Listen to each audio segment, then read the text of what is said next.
Good evening, everybody. Loud enough with the mic? It's kind of weird to hear in here. So we were asked tonight to talk about our first year of teaching. And when I started to reflect on what I was going to talk about tonight, I got a little stuck because I realized that most of my first year of teaching is actually a bit of a blur. And in talking to other first year teachers, I realized that this is pretty common and most people have a very similar experience. I have tried over and over again to think about what it was like to welcome my first class of students into my room, and I cannot tell you what that was like. I have tried over and over again to think about the first impressions that I had of certain kids who I still have relationships with today, and I can't tell you what happened when I met them for the first time. A lot of those memories were gone almost immediately after they were created in the first place. And even though this is commonplace for teachers, and it's easy to remember these struggles and not those positive memories, I wanted to take a moment to reflect on some of those struggles since those positive things were a little tricky for me to keep in mind. In my first year, I do distinctly remember struggling with my lunch times. I would eat goldfish for lunch some days because we just didn't have time to pack actual lunches.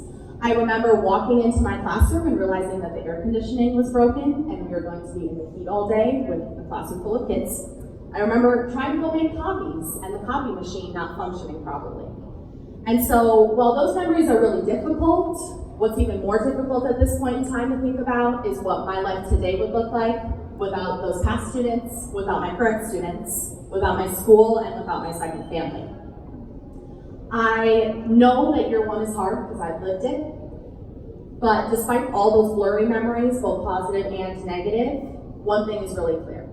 I'm a change and I'm a better version of myself because of my kids and my school. I remember standing outside of my first fifth period class during my first week of school, and I do remember this memory because my roster told me that there was going to be 44 seniors walking into my door. And part of me was like, there's no way. Like, this has got to be some kind of joke. This is impossible. And I stood outside of my door and I watched as one after the other piled into the room and filled up every single desk that I had available. Some of them were like sitting on chairs in the back of the room. There was a couple still standing. And I stood in front of them and I truly didn't know what to do because they all knew each other. I didn't know them. They didn't know me. And well, you can probably imagine the sight of those first couple of days. I was having a really good day with those seniors if I could get them all in their chairs in 10 minutes. And it was a miracle of a day if I had them all silent at the same time and they weren't talking when I was talking. They probably more than anything liked walking around the room and catching up with one another because they were all best friends. They'd gone to school together since middle school and they all knew each other and had stuff to share that they didn't want to talk to me about. One kid who I'm going to reference a couple times today, I'm going to call him Steven, was the biggest culprit of this. Steven was the most infuriating kid because he was crazy smart, but would not do his work. He would sit there and talk and talk and talk and talk. And no matter how many times I redirected him, it didn't make a difference. No matter how many teachers talked about how great he was, I didn't believe them because I wasn't willing to give him a chance at the beginning. All of the kids in this fifth period class were annoyed with me every single day. They were annoyed with my countdowns. They got frustrated that I stopped talking if they were talking. And ultimately, every single day felt like a losing battle. But I kept showing up. I didn't miss a single day in my first semester of teaching because I wanted to prove to my kids and I wanted to prove to myself that they couldn't push me away. I wanted to show them that I was committed to them and I wouldn't up and leave. So the countdowns continued throughout the first weeks and well into the first months of school. Weeks passed by, and it was actually during a grad school observation that I started to realize how valuable showing up and being committed to my kids actually was. One of my first observations was scheduled on a Monday, which is strike one in this case. Strike two was that it was scheduled during my fifth period class with these 44 seniors who were giving me a time and a half every single day. And strike three was that this day for my observation was scheduled on a testing day in my building. Testing days in buildings meant that I had to leave my classroom, which was big enough for the 44 kids, and move to a classroom that had 18 chairs in it. So we spent prep that day like wrangling chairs and finding spaces for these kids to sit. I had a horror film running through my brain for my 44 minutes of prep about what this was going to look like. And so I walked down to this room, I was ready for this observation to fall apart. My kids had no idea it was coming because I didn't get to prep them.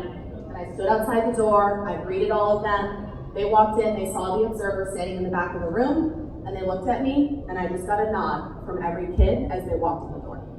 I didn't know what that nod meant at the time until they went and sat down. They silently started their do nows. They raised their hands for permission. They pulled in vocab from units that was like 2 tests ago. They worked perfectly contently with one another in groups and did not argue. They did not fight me that day. And I must have looked a little shocked and a little thrown off because one girl pulled me aside and was like, Miss Imrie, you can relax, it's okay. Like, we got your back. We know how to take care of our teachers when we need to. And the observation went perfectly. There was not a single misbehavior. There was not a single disruption. They packed themselves into that room with those 18 chairs. They stood, they did what they needed to do. And when my observer left, I was amazed. I was confused, but I was amazed because for the first time I realized that I was actually doing something right by my kids. Because when it really counted, my kids showed up for me and they did what they had to do. And from that day on, I pledged to continue to show up for them too. By the end of the year, all of those late nights that I'd been experiencing in my first few months, the goldfish lunches that had become like a weekly part of my routine, and all of those broken copiers were well worth it. I didn't have all the answers for my kids, and I definitely didn't have it all together. Those 5th period seniors, the next day, you better believe they gave me a hard time again. And we struggled again that following morning. But I was in my classroom every single day. Slowly but surely, 44 of those young adults began to put their trust in me. They stayed to eat lunch in my classroom. They started to ask me to go to their sporting events. And I even had the privilege of earning a nickname from them, which at my school, especially in your first year, was a really big deal. So when my first student came up to me and said, "Hey, Imrie," which is my first letter of my first name, mushed together with my last name, I felt like I had won the lottery. I had the privilege of watching them walk across the stage at graduation, of actually holding them in my arms as they cried at the thought of leaving their second high school home. But most importantly, I had the privilege of learning about them as people during my first year. The stories they shared, their truths, those are the things that pushed and challenged me, and I'm forever grateful. Now, I talked about Stephen earlier, and I want to come back to him because Stephen was one of the kids during that observation who was perfectly behaved and was one of the kids bringing up all that old vocab.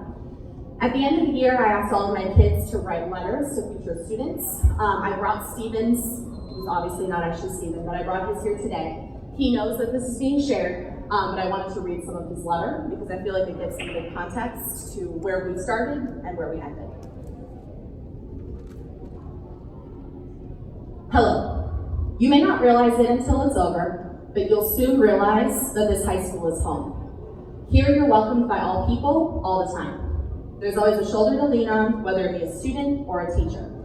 Upon those shoulders comes Miss Imrie. You may not like her to begin with, for some maybe never, but you're dumb if you don't. But she'll grow on you. She'll become a part of your life forever, which she doesn't know. She'll be one of the reasons you make up your mind about your career choice. The energy and love she emits at all times makes you glow just as bright. Through good and bad times, she smiles and she cares. Love her, hate her, you'll respect her. She'll be your #1 supporter, even though she's known you for less than a month. So I share that letter with you because I think it's important to recognize that Stephen, who was one of the kids who fought me every single day, by the end of the year, wrote these things down on a piece of paper, not knowing who would read it, not knowing what would be read, what would be said. Stephen is now at IUPUI Bloomington pursuing a degree in secondary social studies education, which is super special to me because that is what I taught during my first year. So year one, as others have mentioned tonight, is just not the Pinterest classroom experience. It's not the Metro school bus, it's nothing like you would imagine. but in my opinion, it's better. Why? Because year one is as real as it gets. The triumphs, those are real. Those are things that you'll never forget. And the struggles, those goldfish lunches, those are also real. But at the end of the day, I wouldn't change a single moment. I'd relive those lunches, I'd relive the long nights all over again if I had the privilege of becoming Imrie with that group of kids. So yeah, you could say that the class of 2018, the class of 2019, and all of the years that keep following have inspired and continue to inspire me every day. They inspire me to keep teaching and to keep showing up in my classroom. Our kids are so worth it, and they deserve the world. And because I not only survived, but ended up falling in love with teaching during my first year, I promise to keep fighting for them every single day. Thank you.